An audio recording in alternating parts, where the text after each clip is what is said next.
राधे राधे। आप सभी को प्रथम नवरात्रि की बहुत बहुत शुभकामनाएं। माता रानी आपके प्रत्येक मनोवांछित फल को पूर्ण करे। जो आप चाहते मनोकामना है आपकी, माता रानी आपकी प्रत्येक मनोकामना को पूर्ण करे। आइए आप भी दोनों हाथ जोड़िए और दोनों हाथ जोड़कर माता रानी को प्रणाम करें। वंदे वांछित लाभाय चंद्रार्तघृतशेखरां वृषारूढ़ां शूलधरां शैलपुत्रीं यशस्विनीं। माता को हम बार बार नमन करते हैं, जिनका नाम शैलपुत्री और वृषारूढ़ा कहा गया है। प्रथम नवरात्रि पर जैसा आप सभी जानते हैं, 9 नवरात्रों में देवी के 9 रूपों की पूजा होती है। तो पहले नवरात्रि के दिन जिस रूप की पूजा होती है माता रानी की वो है शैलपुत्री। हिमालय के वहाँ पुत्री के रूप में वो अवतरित हुई, इसीलिए उनका नाम जो है शैलपुत्री हुआ।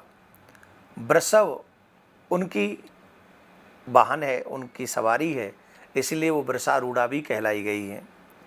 यह देवी जो है दाएं हाथ में त्रिशूल धारण करती हैं, बाएं हाथ में कमल सुशोभित है। यही देवी प्रथम दुर्गा मानी जाती है। यही सती के नाम से भी जानी जाती हैं और इन्हीं के अनेक रूप हैं। ये भी कहा गया है, बहुत सुंदर कथा आती है, जब सती के रूप में माँ योग अग्नि में अपने देह को भस्म कर देती हैं। उसके पीछे रीजन क्या है? दक्ष प्रजापति ने ऐसी यज्ञ की जिसमें उनका उद्देश्य उसने बनाया कि शंकर भगवान को अपमान करना है, उनको नहीं बुलाना है, बाकी सबको बुलाना है। आप समझ लीजिए, आप कोई भी यज्ञ अगर करते हैं और उस यज्ञ को करने का उद्देश्य ये होता है कि हम किसी को अपमानित करने के लिए कर रहे हैं, या किसी को नीचा दिखाने के लिए कर रहे हैं, या हम अपना नाम ऊंचा करने के लिए कर रहे हैं, तो ऐसा यज्ञ कभी सफल नहीं होता।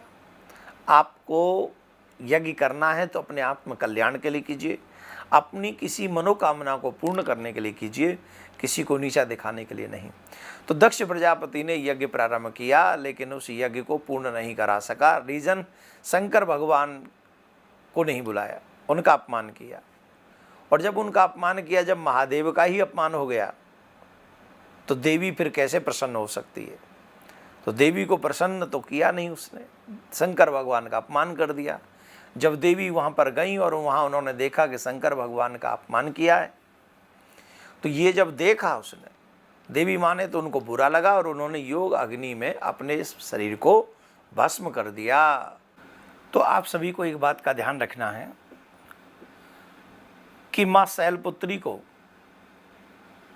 प्रथम दिन जो माँ नवरात्रि में हम लोग माता रानी की जो पूजा कर रहे हैं, जो माता रानी का स्वरूप है, जिनकी पूजा हम लोग कर रहे हैं, वो शैलपुत्री, हमें माँ शैलपुत्री के लिए थोड़ा सा पीला देसी घी अवश्य अर्पित करना चाहिए।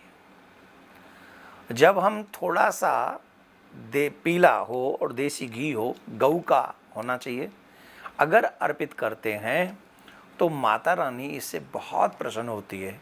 और हमें जो चाहिए, कई चीज़ें हम लोग, सब लोग संसारिक लोग हैं, कोई ना कोई कामना लेकर ही माता रानी की पूजा करते हैं, नवरात्रों का व्रत करते हैं, तो माता रानी उस व्रत को पूर्ण करती हैं, उस मनोकामना को भी पूर्ण करती हैं। तो माता रानी शैलपुत्री आप सबकी मनोकामना पूर्ण करे। राधे राधे।